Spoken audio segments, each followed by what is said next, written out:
welcome back to the channel. So as you might have seen in the thumbnail, we've kind of got another project. It's not a new project as such, but it is something that I've never really had on the channel before. This is my daily driver, my 2003 Accord Type S wagon. Honda themselves call it a tourer. Some people call them estates, wagons, whatever. I call it a wagon. So it's kind of a rare car in Ireland. There's not a huge amount of these around, and most of them that are diesels with a really ugly tan interior or cloth interior.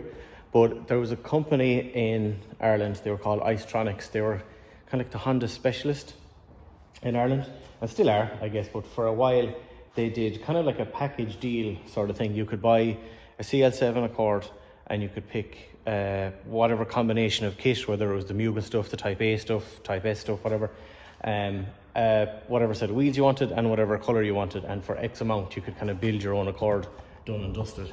And this was one of their cars that they had built. Now, as far as I know, they've only ever built one wagon. On their website there's still a couple of pictures of that car, same reg, same kit, all that kind of stuff. Now, when I bought it, it looked like this, and I've had it for what, 3 years now, and I have done not a lot to it, but a few bits at the same time. I did I got very, very lucky. One of the lads on Facebook had that's a replica, but of a Mugen Type or Mugen style rear lip for a wagon specific, because the saloon bumper is slightly different on the corners. I've added a DC5 steering wheel, Type R steering wheel, and I've added the Mugen front lip, or Mugen style front lip, should I say. It's not the real thing, obviously. I have a couple of other sets of wheels that go on it as well. I have a lovely set of SSR Vardens. They're over in the corner over there. I'll put a picture up here of what it looks like with those on as well. But overall, I really, really like it. It's an absolutely fantastic car. It's a beautiful colour. It's Arctic Blue is the name of the colour. I believe it only comes on Type S cars and Euro Rs, unless you had it resprayed, obviously. But it's a beautiful, beautiful colour. But this car hasn't been, it's kind of embarrassing to say it, hasn't been washed in about a year, and hasn't been hoovered or cleaned out inside or anything in even a year, about a year as well. And you know, we do the school run in it. There's an inch worth of Cocoa Pops underneath the seat. There's toys, there's rubbish, there's all kinds of stuff. But on top of that, it hasn't been serviced in, I don't even know how long, probably a year as well, if not more. So we've got a couple of parts for it. So I think for now, we're going to get it up on the lift and we're going to make a start on it. I'm kind of nervous about putting this up on the lift because I've never really had an opportunity to look underneath it properly.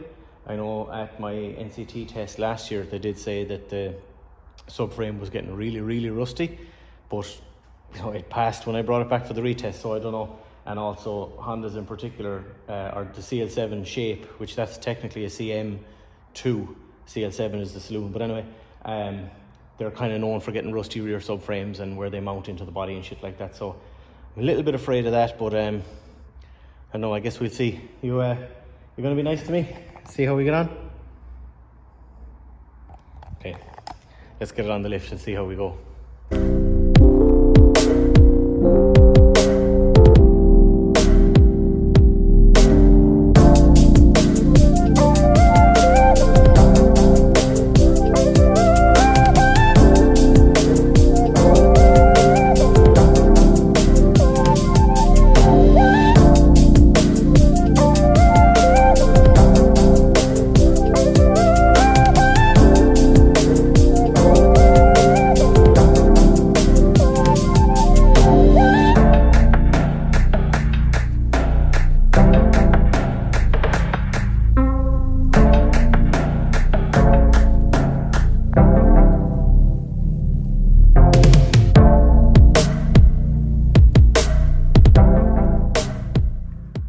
Okay, we're up.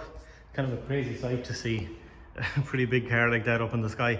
One thing I gotta remember is to watch out anymore for the distance between that support and the car, whatever car is going up there. Now, the lift's not as up as high as it could go. It probably could touch it, but again, that's only because it's a wagon, but also luckily I'm pretty small, so this is as high as it's ever going to need to go, really. So this is a true first reaction. I haven't like checked under here and then come and got the camera, so let's go get a light. I'll bring you along with me and see what horrors may or may not await us. I think we're going to be okay, but I guess time will tell. So let's start at the front and have a look. Let's zoom me out a little bit, it might be easier. Yeah, there we go. Okay, well that's definitely rusty, same in every single Honda. I can probably clean that up and treat a lot of that. Subframe. You know, it looks alright, it's pretty good. Now this car's had not a lot of work, but it has had work in the past. It's had ball joints there, it's had coil springs, it's had CV boots, it's had a couple of things like that, but nothing too major. Yeah, I'm very pleased. It's pretty good underneath. Considering, if you think about it, this car is 2003. I mean, he's like 23 years old. Oh, yeah, it's not bad. It's not bad at all. That bushing is starting to fall out of it. Not bad. That's not bad. It's not a bit like... I know if you're in America or somewhere like that and you happen to be looking at this video and you see all this rust, this is what's considered as a pretty clean car over here compared to some of the stuff you would see. So don't be too shocked. I've got new coil springs to go in there. It mightn't be a bad idea to change those shocks if they're reasonably priced. Yeah, see, I think when the NCT person was looking at a lot of this, they're looking at a lot of just flaky surface shit like that. Like there's no cracks, there's no... That's obviously a factory hole. That gave me a fright there for a second. Same there. But like, it's not bad. So what I've thought about doing is dropping that whole subframe and cleaning it all down, and not like powder coating it, but getting it nice and fresh. That fuel pipe looks a little crusty. That might clean up okay. It's not bad. It's not bad at all. So what I'm thinking of doing is, depending, I'm going to try and like loosen all of these, like that bolt, camber bolt for the back, stuff like that, and just see how seized they may or may not be. Like ideally I'd like to change that whole arm, like get a fresh bushing in there, stuff like that. Same here, change that whole arm, because I've priced a lot of it and a lot of it's pretty cheap. It's not that bad at all, but that's something to check down the line. Realistically, I'm pretty happy, to be honest. There's a couple of little spots over here. There's a patch that I put there. I think you can see it's just literally just kind of thrown on a couple of spot welds and then sealed over, but it worked enough for the inspection test. There's the same over here, which actually looks reasonable. That there, I might redo them down the line as we're doing this project, but overall, considering the weather that it comes, or that it deals with, and considering the age, I'm very, very pleased with it. Overall, the car's in really good shape, so I'm pleasantly surprised, to be honest. I'm very surprised. Okay, that's good. I'm relieved. I thought that could have gone either way, because I will admit a lot of the reason I'm doing this, yeah, it needs to be tested, like a roadworthiness test, but also this would have decided the fate of this car, because ideally I'd like to keep this car for as long as I can. Really, I love it. I love the looks of it. I love the way it drives.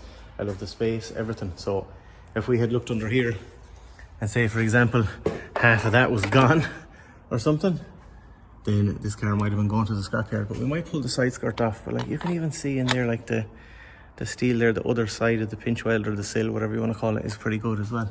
But we might do a lot of stripping on this now over the next couple of weeks and see how we fare out. But yeah, looks pretty good. Right, let's see what parts we got, and let's get after it.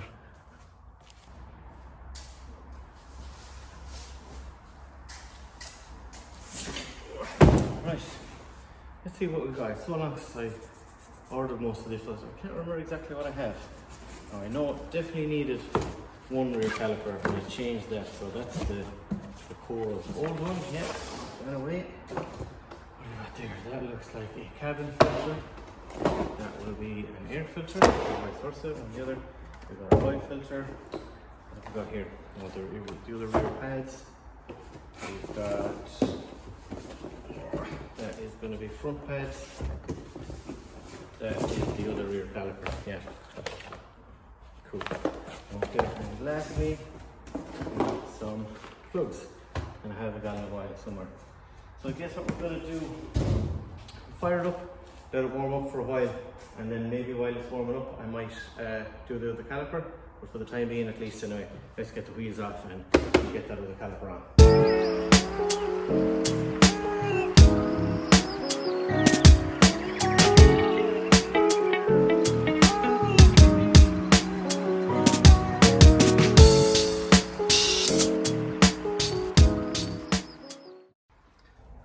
So I'm going to pop the caliper off here. Now it's, oh my goodness, that's tight.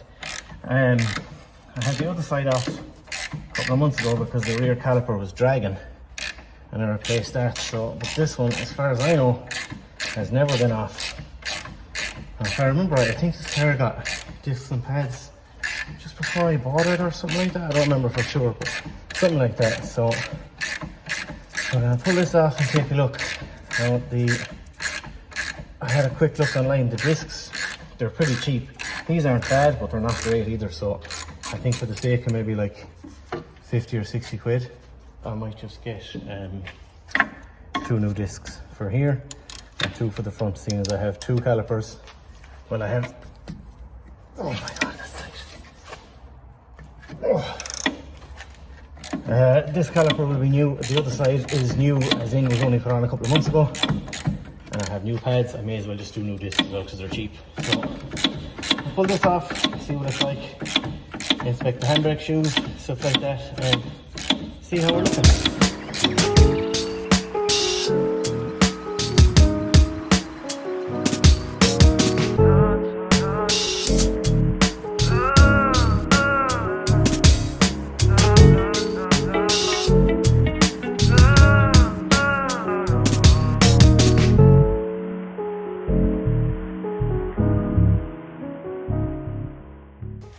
I'm just gonna give a little shout out to the fucking little Parkside impact gun. It was only like 60 quid, and I think the battery and the charger came with it. And normally, you know, don't get me wrong, I have the Milwaukee one, which is unbelievable, but I thought I'd give that one a shot today, and it has not let me down since. I'm very, very pleased. So if you're so inclined and looking for a cheap impact gun and you have a little near you, I'd say go and buy one of those.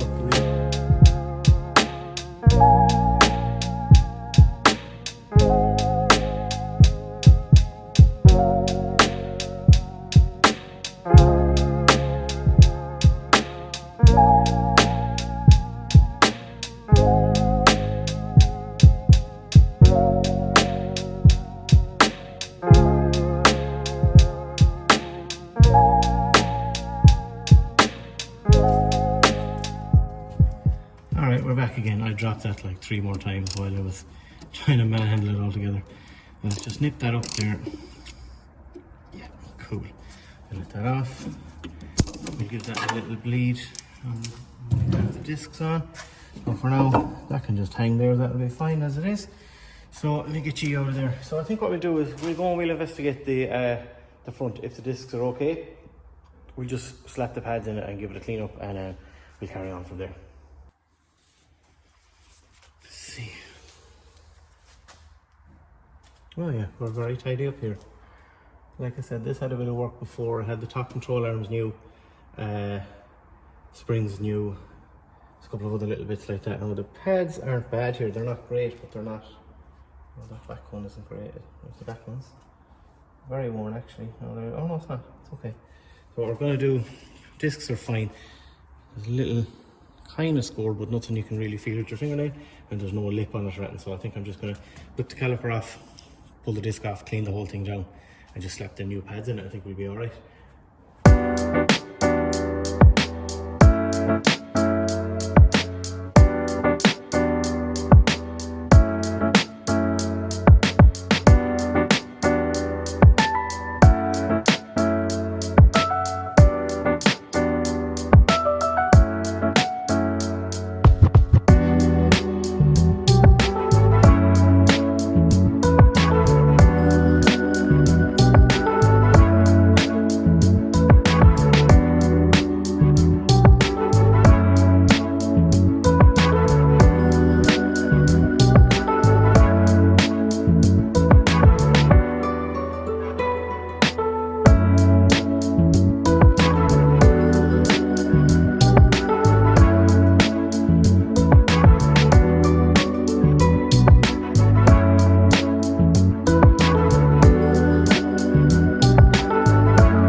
Alright, we're back on the ground.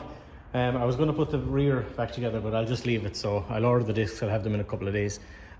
So that'll be calipers, discs and pads, all new on the back. The backing plate is fine that side, and on this side, like I said earlier, it's literally gone. There's like nothing left of it. And to put a backing plate on it, you have to do a wheel bearing. So I'm not going to that extreme, it doesn't need wheel bearings. So yeah, new pads on the front. So for now, I'm just going to start it up, let it run for a little while, get up to temperature while I put away a few tools, and we'll drop the oil out of it. Alright, so here's what happened. I'm standing under here with my little oil catch container, catching the oil. Just as I'm taking the sun plug out, I dropped the sun plug. Had it like this, slipped out of my hand, tried to kind of reach and grab it like that. As I did that, I kicked the fucking thing that my oil catch container was sitting on. And if you stand back from here and look, you can see a big discolored patch all over the ground. So I think you can figure out what happened. So yeah, that took like 3 hours to clean up. And an awful lot of rags, and I sacrificed an old jumper and 6 cans of brake cleaner, and realistically I'll probably, once the car's out of the way, try and like bleach the floor and get a hard brush and see if I can get any more of it off. It's not bad, to be fair, like in comparison to the rest of the place, but it's just annoying. Like the first time I go and do a proper piece of work out here, and the fucking like 5 litres or whatever it is of oil ends up on the floor. But look, it is what it is. We'll carry on. Drop it down, put some oil in it, put some plugs in it, and see what happens.